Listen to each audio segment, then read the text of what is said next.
केम छो बाल दोस्तों।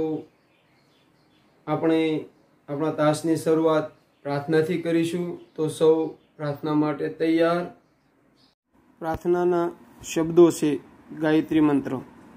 ઓમ ભૂર્ભુવઃ સ્વઃ તત્સવિતુર્વરેણ્યં ભર્ગો દેવસ્ય ધીમહિ ધિયો यो न प्रचोदयात्।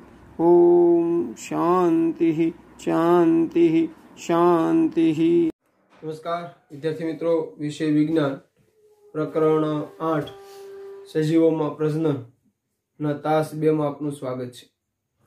तास 1 में आपणे अमुक मुद्दाओ जोया। जे मुद्दा बोलू छुं, प्रजनन शा माटे अथवा तो प्रजनन अन्य जैविक क्रियाओनी जेटલું आवश्यक છે तो पण प्रजनन शा माटे।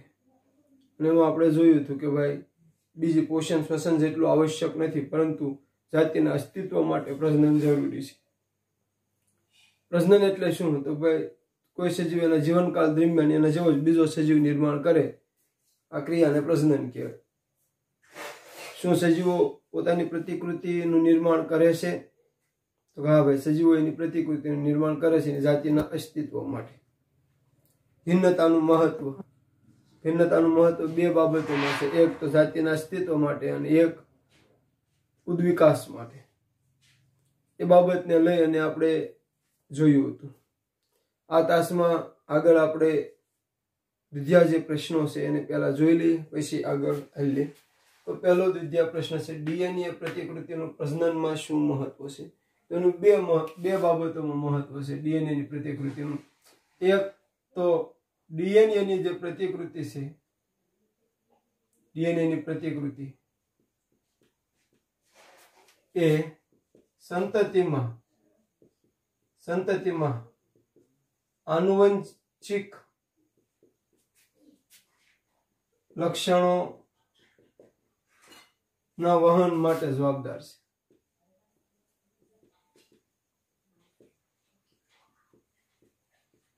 ડીએનએની પ્રતિકૃતિ એ સંતતિમાં આનુવંશિક લક્ષણોના વહન માટે જવાબદાર છે। અને બીજું કે ડીએનએ માં થતા ફેરફારના કારણે ભિન્નતા સર્જાય છે, જે નવી જાતિના ઉદ્વિકાસ માટે ઉપયોગી છે। નવી જાતિના ઉદ્વિકાસ માટે ઉપયોગી છે। તો આ 2 બાબત એમાં જોયું। આગળ સજીવોમાં ભિન્નતા જાતિઓ માટે લાભદાયક છે, પરંતુ વ્યક્તિગત રીતે આવશ્યક નથી, જરૂરી નથી કે ભાઈ કોઈ પિતૃ પેઢીમાંથી સંતતિમાં ભિન્નતા થાય તો એ વ્યક્તિગત બાબત કાંઈ ઉપયોગી નથી, પણ એ ભિન્નતાનું એકત્રીકરણ થતું જાય અને ઘણી પેઢી પછી જે નવો સજીવ જન્મે એ નવો સજીવમાં અને મૂળ સજીવમાં ઘણી બધી ભિન્નતા હોય અને આ રીતે એક નવી જાતિનો ઉદ્વિકાસ થાય। એટલે કે નવી જાતિનો ઉદ્વિકાસ થાય એટલા માટે ભિન્નતા છે જાતિઓ માટે લાભદાયક છે।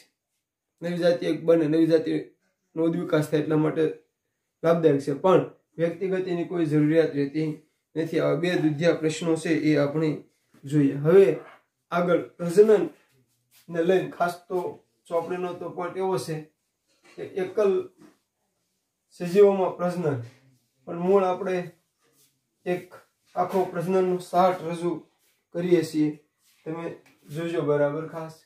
તો ભાઈ મૂળ પ્રજનનના 2 પ્રકાર છે। એક અલિંગી પ્રજનન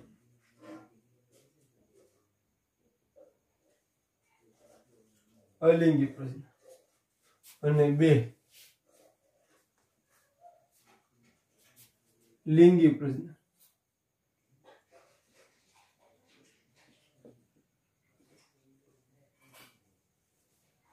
આ બે પ્રકાર છે. અલિંગી પ્રજનનમાં પેટા 6 પ્રકાર પડશે. 6 પ્રકાર. એક ભાજન આવશે, જેને વિભાજન પણ આવતું, વિભાજન પણ કહેતા. 2 અવખંડન આવશે. 3 ભાજન અવખંડન પુનર્જનન, પુનર્જનન જેને પુનઃસર્જન પણ કહેતા. 4 કલિકા સર્જન. 5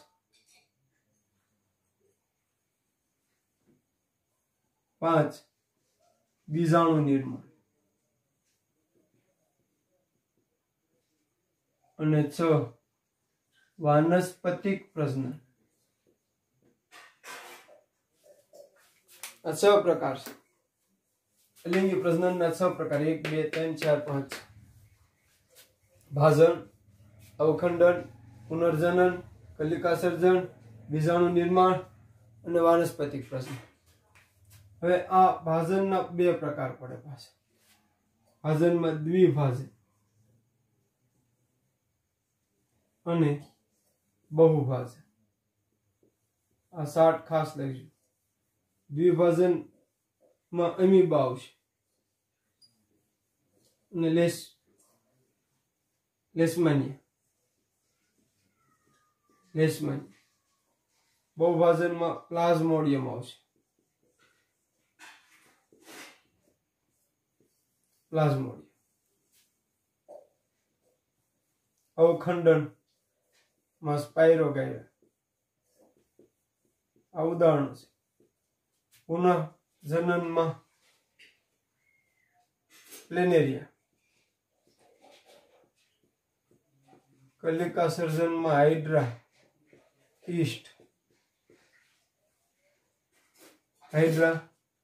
ઈસ્ટ વગેરે. વાનસ્પતિક પ્રજનનમાં પાછા પ્રકાર પડશે. વાનસ્પતિક પ્રજનન કુદરતી વાનસ્પતિક પ્રજનન અને કૃત્રિમ વાનસ્પતિક પ્રજનન.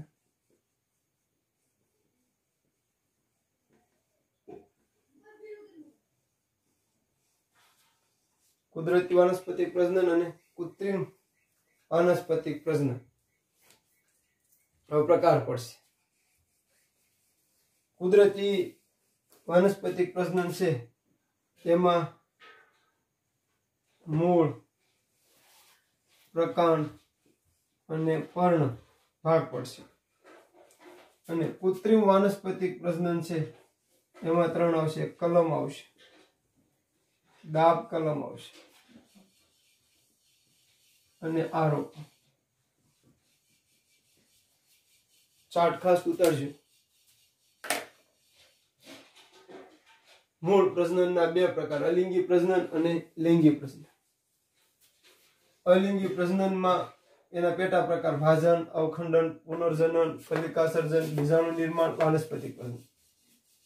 ભાજનના 2 દ્વિભાજન, બહુભાજન. અવખંડન, પુનઃસર્જન, કલિકા સર્જન, બીજાણુ પ્રકાર. વાનસ્પતિક પ્રજનનના 2 પ્રકાર કુદરતી વાનસ્પતિક પ્રજનન, કૃત્રિમ વાનસ્પતિક પ્રજનન. કુદરતીમાં મૂળમાં પ્રજનન, પ્રકાંડમાં પ્રજનન અને પર્ણમાં અમુક એવા આવે કે જેના અંગો દ્વારા પ્રજનન થાય. અને કૃત્રિમ વાનસ્પતિક પ્રજનનમાં કલમ, દાબ કલમ ને આરોપણ આવશે. હવે આગળ આવીએ આપણે. લિંગી પ્રજનન આમ કોઈ પેટા પ્રકાર નથી એના, પણ સપુષ્પી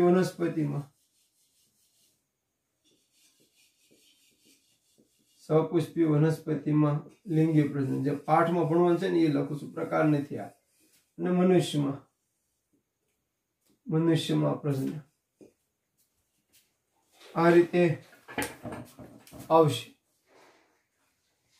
બધાના ઉદાહરણો તમારી સમક્ષ રજૂ નથી થાય. બાકી છે બીજાઓની નિર્માણ. બીજા મોસ્ટ ઓફ ઉદાહરણો તમારી સમક્ષ રજૂ કર્યા છે.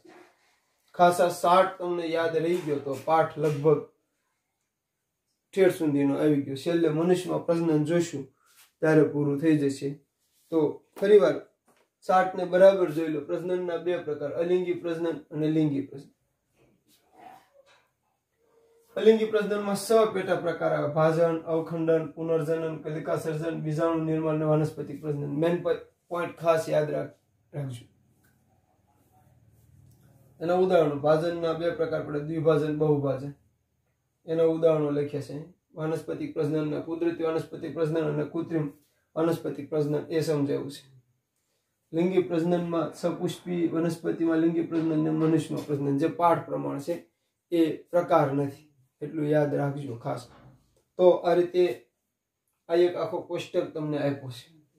આનું એક ઉદાહરણ તમે લખી નાખજો. જોઈએ પ્લેનેરિયા આવી શકે છે ત્યાં, પણ પરફેક્ટ નથી એટલે મેં નથી લખ્યું. તો આ રીતે આ એક આખું કોષ્ટક છે પ્રજનનનું લે. અને આ કોષ્ટક પછી આપણે હવે ધીમે ધીમે આ એક પ્રકાર ભણતા જઈશું. છેલ્લે મનુષ્યમાં પ્રજનન ભણશું એટલે આપણો પાઠ પૂરો થશે. એટલે આમ કહું તો સારાંશમાં પણ આવી શકે, પણ સારાંશમાં આમાં થોડુંક લખવું તમારે. આમાં ઉદાહરણો આવે: દાબકલમાં બોગનવેલિયા ને આરોપણમાં આંબો, એ બધું આવે એમાં. તો આ જોઈ લો. હવે આપણો જે માર્ચ 2020માં પૂછાયેલો પ્રશ્ન એ હતો કે અલિંગી પ્રજનનની પદ્ધતિઓ જણાવી, દ્વિભાજન, અમીબામાં દ્વિભાજન સમજાવો. તો આ પદ્ધતિ જણાવવાની. અલિંગી પ્રજનનની પદ્ધતિ 1 આ 2 આ 3 આ 4 5 6, અને એમાં અમીબામાં દ્વિભાજન એટલે આ સમજાવવાનું, જે આપણે હમણાં આગળ આને તમે જોઈ લો, પછી આપણે એમાં આગળ જવાના છીએ.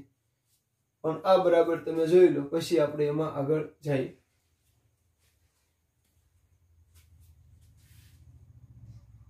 તો વિદ્યાર્થી મિત્રો, હવે આપણે આગળ કોષ્ટક તમને આખું દોરાવરાયું, પ્રજનનનું વર્ગીકરણ, અલિંગી ને લિંગી ને લઈને જે આખું કોષ્ટક આપણે દોર્યું ને જોયું કે અલિંગી પ્રજનનના 6 પ્રકાર જોયા: ભાજન, યાદ કરો, ભાજન, અવખંડન, પુનર્જનન, કલિકા સર્જન, બીજાણુ નિર્માણ અને વાનસ્પતિક પ્રજનન. અને એના પેટા પ્રકારોને એના ઉદાહરણો જોયા. જેમાં બીજાણુ નિર્માણનું ઉદાહરણ એક બાકી હતું, જે રાઇઝોપસ નામની ફૂગ છે, એ બીજાણુ નિર્માણની પ્રક્રિયાથી પ્રજનન કરે. હવે કેટલાક પ્રવૃત્તિ જે સોંપણીમાં આપી છે, અત્યારે આપણે એને આમ કરી નહીં શકીએ. એક પ્રવૃત્તિ હું તમને આમ આપું છું કે તમે કરજો, તમને ખ્યાલ આવશે રાઇઝોપસનું, બીજાણુ નિર્માણની. પણ પહેલી પ્રવૃત્તિ સોંપણીમાં આપી છે એ રીતની છે કે ભાઈ એક કોનિકલ ફ્લાસ્ક લો, શંભુ લો, એમાં 100 ml પાણી લો. કોનિકલ ફ્લાસ્ક શંભુ લો, એમાં 100 ml પાણી લો. આ રીતનો એક શંભુ લઈ એમાં 100 ml પાણી લેવાનું. પછી એમાં 10 ગ્રામ ખાંડ નાખવી. આ રીતનું આખું દ્રાવણ બનાવી નાખવાનું. દ્રાવણ બનાવ્યા પછી એક કસનળીમાં 20 ml આ દ્રાવણ લેવાનું. આ દ્રાવણ 20 ml, અને એમાં ઈસ્ટનો પાવડર ઉમેરવાનો. ઈસ્ટનો પાવડર 1-2 કલાક એને ગરમ સ્થાનમાં મૂકવાનું. તાપમાન વધુ હોય ને એવું ગરમ સ્થાન. 1-2 કલાક ગરમ સ્થાનમાં મૂક્યા પછી આમાંથી એક ટીપું દ્રાવણ લઈ સ્લાઇડ પર મૂકવાનું. અને સ્લાઇડ પર મૂકી સૂક્ષ્મદર્શક યંત્ર દ્વારા એનું અવલોકન કરશો તો તમને ઈસ્ટ, કલિકા સર્જનથી જે પ્રજનન કરે છે, ઈસ્ટ એનો પ્રજનનનો પ્રકાર છે કલિકા સર્જન. આ જે કલિકા સર્જનથી ઈસ્ટ પ્રજનન કરે છે, તમને ઈસ્ટ જોવા મળશે. એક આ પ્રવૃત્તિ આપી છે. અને બીજી બહુ સરળ પ્રવૃત્તિ છે જે આપણે બધા ઘરે કરી શકીએ છીએ. ચોપડી બ્રેડ કે પાવનો ટુકડો કીધો, પણ આપણે રોટલો કે રોટલીનો ટુકડો લેવાનો. આપણે ઘરે બ્રેડ કે પાવ ન હોય તો રોટલો કે રોટલીનો એક ટુકડો લેવાનો, એને પાણીમાં પલાળી દેવાનો, ભીનો કરી દેવાનો. અને પછી અંધારી જગ્યામાં, અથવા તો આપણે જે હડફો કે જે કઈ રાખતા હોય એમાં અંધારી જગ્યામાં 3-4 દિવસ મૂકી દેવાનો. 3-4 દિવસ મૂકી દેશું એટલે એના ઉપર જે એક ફૂગ વળી જાય, જે રાઇઝોપસ નામની ફૂગ છે. રાઇઝોપસ ફૂગ છે, બીજાણુ નિર્માણની ક્રિયાથી પ્રજનન કરે. એની ઉપર તંતુ, બીજાણુ ધાની ને બધું રસાય. એ આવશે ત્યારે વિસ્તૃત જોઈશું, પણ આ બે પ્રવૃત્તિ છે, પ્રવૃત્તિ 1 અને આ પ્રવૃત્તિ 2. આ પ્રવૃત્તિ ખાસ બધા બાળકો કરે એવી અપેક્ષા રાખવામાં આવે છે.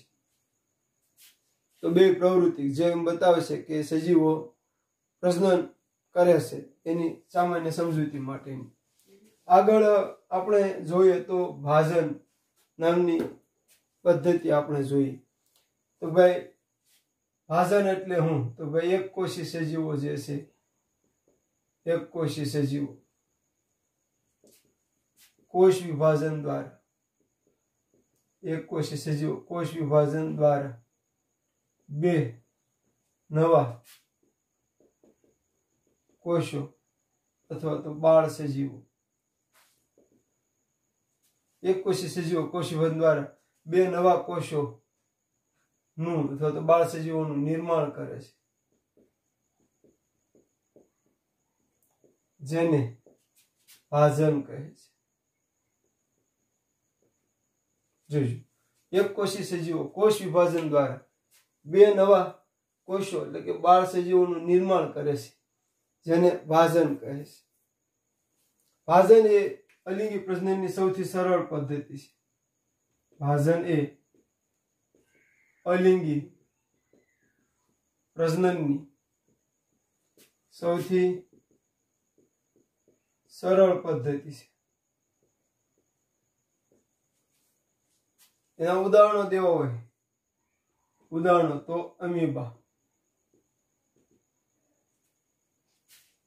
અમીબા, લેશમાનિયા, પ્લાઝ્મોડિયમ,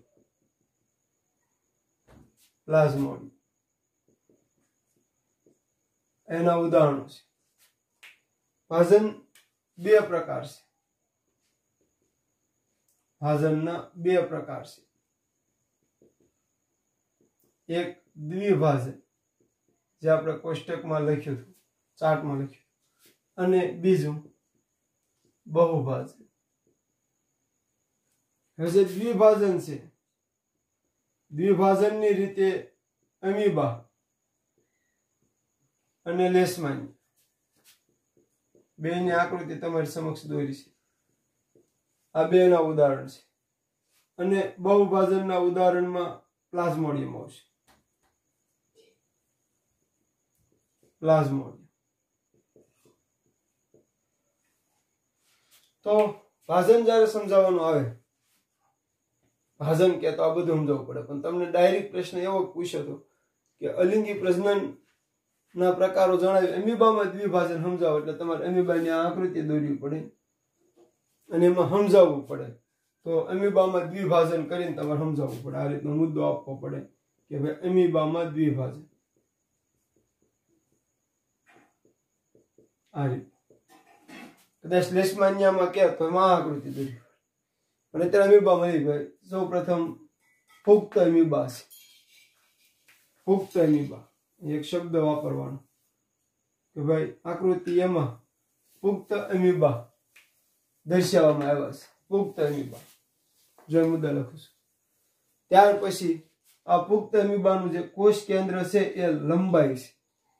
દ્વિભાજનની રીતે એનું પ્રજનનની ક્રિયા શરૂ થાય એટલે આ જે પુખ્ત અમીબા છે એમાં કોષ કેન્દ્ર લંબાય છે. એટલે પછીનો મુદ્દો આપણે લઈશું કે કોષ કેન્દ્ર લંબાય છે.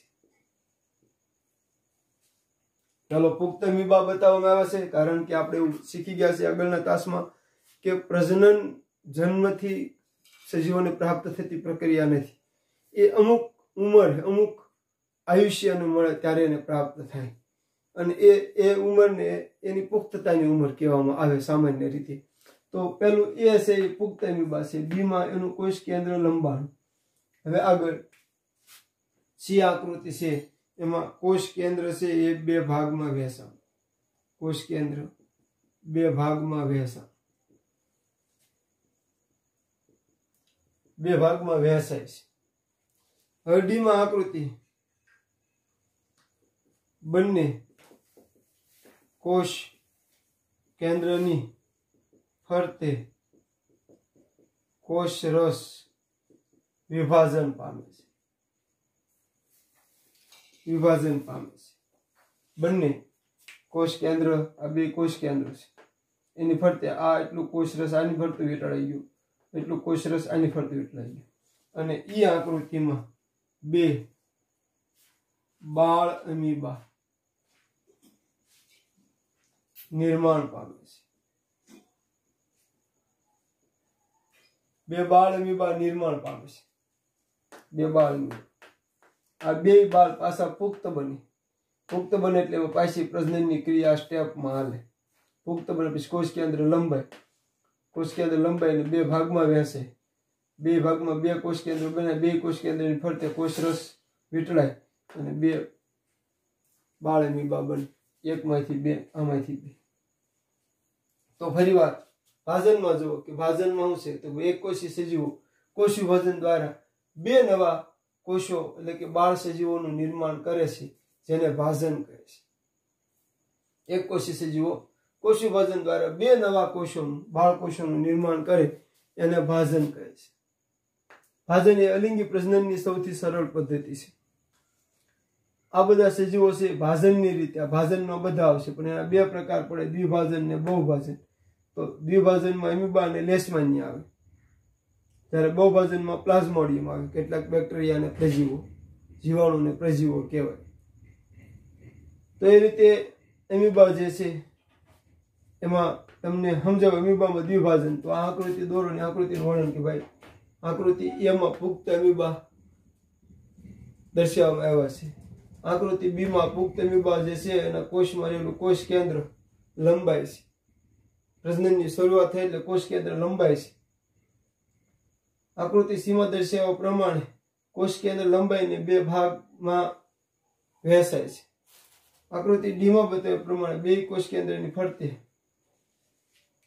કોષરસ પટલ વીંટળાય છે અને બે બાળ અમીબા બને. આમ અમીબામાં દ્વિભાજનની રીતે પ્રજનન થાય છે. આમ અમીબામાં દ્વિભાજનની રીતે પ્રજનન થાય છે. બીજું એક ઉદાહરણ જે છે લેશમાનિયાનું આપ્યું છે ત્યાં. બીજું ઉદાહરણ લેશમાનિયા. તો ભાઈ આ લેશમાનિયા છે એ કાલા અજર રોગ માટે જવાબદાર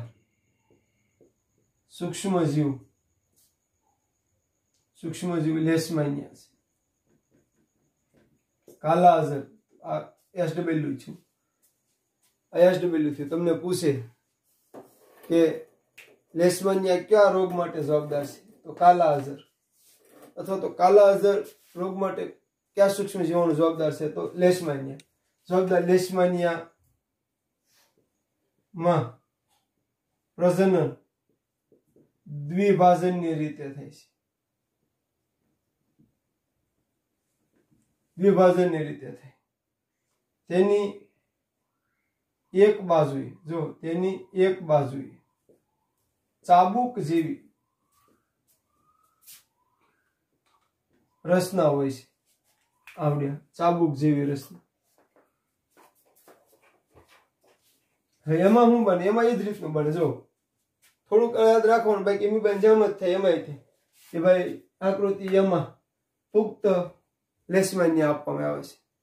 આકૃતિ બી માં એનું કોષ કેન્દ્ર લંબાણું જોઈએ. આકૃતિ સી માં લંબાઈને બે કોષ કેન્દ્રો બને. આકૃતિ ડી માં એનો જે કોષ રસ છે એ બંને કોષ કેન્દ્રો ફરતે વીંટળાવવાની પ્રક્રિયા શરૂ કરે અને ચાબુક બે બને છે. બે ચાબુક બને. અને આકૃતિ ડી માં બે લેશમાનિયા બાળ સજીવો મળ્યા. લેશમાનિયાના બે બાળ સજીવો મળ્યા. તો એ રીતે લેશમાનિયાનું પણ આ જ રીતે ભાઈ પુખ્ત એમીબા જગ્યાએ પુખ્ત લેશમાનિયા કોષ કેન્દ્ર લંબાય છે, જોઈ શકો છો. આકૃતિ બે માં મહત્વની છે, બે દ્વિભાજનથી કરે. લેશમાનિયા છે કાલા અજર રોગ માટે જવાબદાર છે. તો ભાઈ ફરી વાર યાદ કરો, લેશમાનિયા પુખ્ત લેશમાનિયા કોષ કેન્દ્ર લંબાણું, કોષ કેન્દ્ર બે ભાગમાં વહેંચાણું, ચાબુક પણ ધીમે ધીમે બે મેળા બનવા, બે ચાબુક જેવી રચના બની ગઈ, બે કોષ કેન્દ્રો બની ગયા. અહીંથી કોષરસ જે છે એ વહેંચાવાની પ્રોસેસ શરૂ થઈ ગઈ. અને અહીંયા આકૃતિ ડી માં તમે જોશો તો બે કોષ કેન્દ્રો છે એની ફરતા કોષરસ વીંટળાઈ ગયા અને બે લેશમાનિયાના બાળ લેશમાનિયા છે એ બન્યા. તો આ રીતે દ્વિભાજનની રીતે એમાં પ્રજનન થાય એમીબામાં અને લેશમાનિયા. હવે આગળ છે બહુભાજન. તો એમાં હું બને જો ફરીવાર આ મુદ્દા યાદ રહેવો જોઈએ. ABCD નો ક્રમ પુખ્ત, પહેલામાં પુખ્ત આવે, યાદ રાખવા માટે જો આમાં પુખ્ત આવે, પછી આમાં કોષ કેન્દ્ર લંબાઈ, આમાં 2 કોષ કેન્દ્રો બને, બંને ફરતું કોષ રસ વીંટળાય અને બાળ કોષો બને, 2 બાળ કોષો બને. ABCD E માં આ યાદ રહેવું જોઈએ તમને. પુખ્ત લંબાઈ, હું લંબાઈ, કોષ કેન્દ્ર લંબાઈ, 2 કોષ કેન્દ્રો, 2 ફરતું કોષ રસ વીંટળાય અને 2 બાળ સજીવો બને. હવે બીજો જે પ્રકાર છે એ બહુભાજન છે. બહુભાજન શેમાં જોવા મળે છે? તો ભાઈ મેલેરિયા રોગ માટે જવાબદાર, મેલેરિયા રોગ માટે જવાબદાર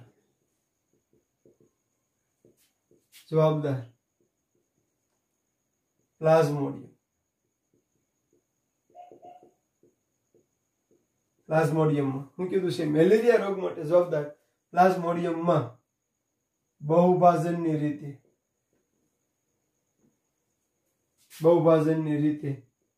પ્રજનન થાય છે. મેલેરિયા રોગ માટે જવાબદાર પ્લાઝ્મોડિયમમાં બહુભાજનની રીતે પ્રજનન થાય છે. આ પાઠમાં આકૃતિ અને ઉદાહરણ ખાસ આવડવા જોઈએ, એટલે લગભગ તમને એના વિશે આવડશે. મેલેરિયા રોગ કઈ રીતે થાય થોડીક સમજૂતી લઈએ, પછી પાછા બહુભાજનમાં જાય. કે ભાઈ એનોફિલિસ જાતિના માદા મચ્છર કરડે, એનોફિલિસ જાતિના માદા મચ્છર કરડે તો એ મચ્છર કરડવા એના ડંખમાંથી આપણા શરીરના રુધિરમાં પ્લાઝ્મોડિયમ વાઇવેક્સ અને પ્લાઝ્મોડિયમ ફાલ્સિપેરમ નામના પ્રજીવ દાખલ થાય. 2 પ્રજીવ છે, પ્લાઝ્મોડિયમ વાઇવેક્સ અને પ્લાઝ્મોડિયમ ફાલ્સિપેરમ. આ 2 પ્રજીવ આપણા લોહીમાં જાય એટલે મચ્છર કરડવાથી મેલેરિયા થાય. પહેલી વાત ઈ, મેલેરિયા રોગ છે એ મચ્છર કરડવાથી થાય. બરાબર ધ્યાન આપજો. મેલેરિયા રોગ શેનાથી થાય? તો કે ભાઈ મચ્છર કરડવાથી મેલેરિયા રોગ થાય. હવે કઈ રીતે થાય? તો ભાઈ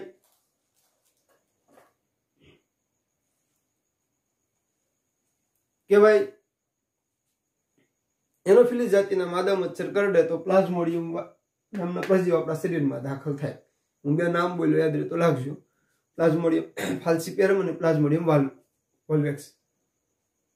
એ આપણા શરીરમાં દાખલ થાય પછી લોહીમાં જાય, લોહીમાં રક્તકણમાં જાય, રક્તકણમાં ગયા પછી જેની વૃદ્ધિ પામે.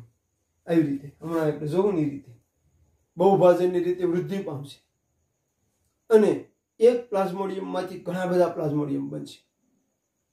બહુભાજન, બહુ તાજા પ્લાઝ્મોડિયમ બનશે અને એ પ્લાઝ્મોડિયમ પછી એ આપણા રક્તકણને તોડશે, જેથી આપણને ટાઢ લાગશે પહેલા અને પછી તાવ આવશે. આ રીતે ટાઢ લાગીને તાવ આવે ને આપણે ટાઢિયો તાવ, જૂની આપણી ગામડાના લોકોને ટાઢિયો તાવ કે, પણ એ મેલેરિયા છે. તો પ્લાઝ્મોડિયમમાં શું બને કે આ એક પ્લાઝ્મોડિયમ છે માની લો કે, આ એનું કોષ કેન્દ્ર છે. હવે આ પ્લાઝ્મોડિયમમાં આ કોષ કેન્દ્ર વિઘટન પામી અને એકવારની અસંખ્ય વાર વિઘટન પામી અને ઘણા બધા કોષ કેન્દ્રો બને. જોઈજો બરાબર. એક કોષ કેન્દ્રમાંથી મેન વસ્તુ આ, એક કોષ કેન્દ્ર હોય, એક કોષ કેન્દ્રમાંથી તેનું વારંવાર વિભાજન થઈ અને અસંખ્ય કોષ કેન્દ્રો બને. અસંખ્ય કોષ કેન્દ્રો બને. ત્યારબાદ આ બધા જ કોષ કેન્દ્રો કોષમાંથી જરૂરી કોષ રસ મેળવી નવા બાળ પ્લાઝ્મોડિયમ તરીકે વિકસે છે. અહીંયા એક પ્લાઝ્મોડિયમમાંથી ઘણા બધા પ્લાઝ્મોડિયમ બન્યા. કોષ કેન્દ્રો ઘણા બધા છે. બધા જ કોષ કેન્દ્રો જરૂરી કોષ રસ લઈ અને નવા પ્લાઝ્મોડિયમ તરીકે વૃદ્ધિ પામે. અને બધા પ્લાઝ્મોડિયમ ઘણા બધા બન્યા એકમાંથી, એટલે એનું નામ બહુભાજન. બહુ એટલે જાજા બધા, દ્વિ એટલે બે, દ્વિભાજન એટલે બે. આમાં એક સજીવમાંથી બે બને. જ્યારે બહુભાજનમાં કોષ કેન્દ્ર વારંવાર વિભાજન પામતું જાય, વારંવાર વિભાજન પામે. અને એક કોષ કેન્દ્રમાંથી ઘણા બધા કોષ કેન્દ્રો બન્યા. ઘણા બધા કોષ કેન્દ્ર બન્યા પછી દરેક કોષ કેન્દ્ર છૂટું પડે, જરૂરી કોષ રસ લઈને છૂટું પડે અને ઘણા બધા પ્લાઝ્મોડિયમ બને. તો આ છું બહુભાજન. જોઈ લો બરાબર ભાજન શું છે. ભાજનની વ્યાખ્યા પછી દ્વિભાજન, બહુભાજન. અહીં એમ કહી શકો એની વ્યાખ્યા દેવી હોય તો દ્વિભાજનની, કે ભાઈ એક અમીબા કે લેશમાનિયા જેવા સજીવોમાં, એક કોષી સજીવોમાંથી એક કોષમાંથી બે સજીવો બને, એને દ્વિભાજન કહેવાય. અને એક કોષી સજીવ, આ એક કોષી સજીવો માંથી ઝાઝા બધા ઘણા બધા સજીવો બને, એને બહુભાજન કહેવામાં આવે. તો બધી રીતે આપણે અહીંયા જોઈ. આકૃતિઓ ઉપરથી યાદ રાખો, ઉદાહરણ યાદ રાખો.